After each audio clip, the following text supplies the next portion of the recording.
শনিবারের দুপুর, ঘড়িতে কাটা তখন 2টো। বাগনান থেকে ট্রেনে উঠলো কয়েকজন স্কুলের স্টুডেন্ট। কতই বা বয়স হবে ওদের, বড় জোর 13 কি 14। সাদা জামা, ব্ল্যাক প্যান্ট, কাঁধে রয়েছে ব্যাগ। ওদের মধ্যেই একজনের হাতে রয়েছে ফুলের একটা বোকে। গোলাপ ছাড়া অন্য কোনো ফুল তাতে নেই। ভিড় ট্রেনে ঠেলে গুজে উঠে ওরা কিলবিল করতে লাগলো। যে ছেলেটির হাতে গোলাপের বোকেটা ছিল আমার দিকে এগিয়ে দিয়ে বলল, ও কাকু, আমার ফুলের বোকেটা একটু ধরবে? যা ভিড়, তাতে সব গোলাপগুলো নষ্ট হয়ে যাবে। আমি যেহেতু গেটের একটা সাইডে দাঁড়িয়ে আছি, তাই বললাম, আমাকে দে, আমি ধরছি।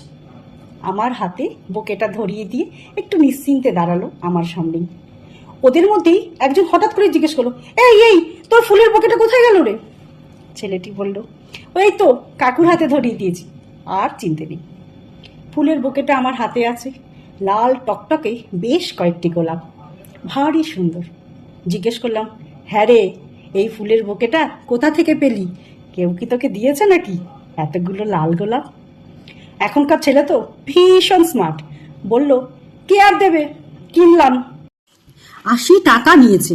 বোকেটা কেমন হয়েছে গো কাকু? দারুণ। গোলাপ কি তোর খুব পছন্দের ফুল বুঝি?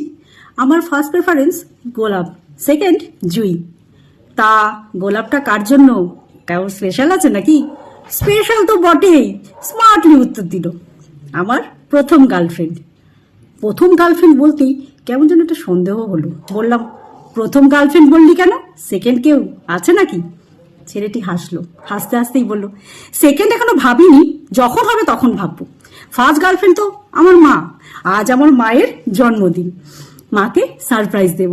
ট্রেন থেকে নেমে একটা কেক নেব। এই যে আমার বন্ধুরা, ওরাও আমার সাথে যাচ্ছে। আর মায়ের লাল গোলাপটা খুব পছন্দের। আই থিঙ্ক মাও খুব খুশি হবে। ফার্স্ট গার্লফ্রেন্ডটাকে এবার বুঝতে পারছো তো কাকু? আমি তখন ছেলেটির মুখের দিকে হাঁ করে তাকিয়ে আছি। কত স্মার্ট এরা। জিজ্ঞেস করলাম, কোন ক্লাস রে তোর? 9। মাকে খুব ভালোবাসিস তাই না রে? খুব। মাকে তো বলি তুমিই আমার ফার্স্ট গার্লফ্রেন্ড। মাকে গার্লফ্রেন্ড বলি বলে আমার বন্ধুরা হাসে, বলে মা আবার গার্লফ্রেন্ড হয় নাকি? আচ্ছা কাকু, তুমি বলো তো, মা কি গার্লফ্রেন্ড হয় না? আলবাত হয়। প্রতিটা ছেলের জীবনেই তার মাই হচ্ছে প্রথম গার্লফ্রেন্ড। ছেলেরা তো মায়ের কাছেই সব কথা শেয়ার করে। মা শুধু প্রথম বন্ধুই নয়, সব থেকে বড় বন্ধু। ছেলেটি তখন ওর বন্ধুগুলোকে বলল, শুনলি তো কাকু কি বললো? আমার কথাটাই ঠিক। দাও কাকু, নামবো এবার। বুকেটা হাতে নিতেই ওরা হুড়মুড় করে নেমে গেল। যাওয়ার আগে বলে গেল, আবার দেখা হবে কাকু, ভালো থেকো। এটুকু বয়স থেকেই এত ভাবতে শিখেছে। এক অপূর্ব ভালো লাগায় মনটা সত্যিই ভরে উঠল। সত্যি ভালোবাসারই এক অনন্য সমীরণ। প্রার্থনা করলাম ওরা এমনভাবেই যেন খুব ভালোভাবে বেঁচে থাকে।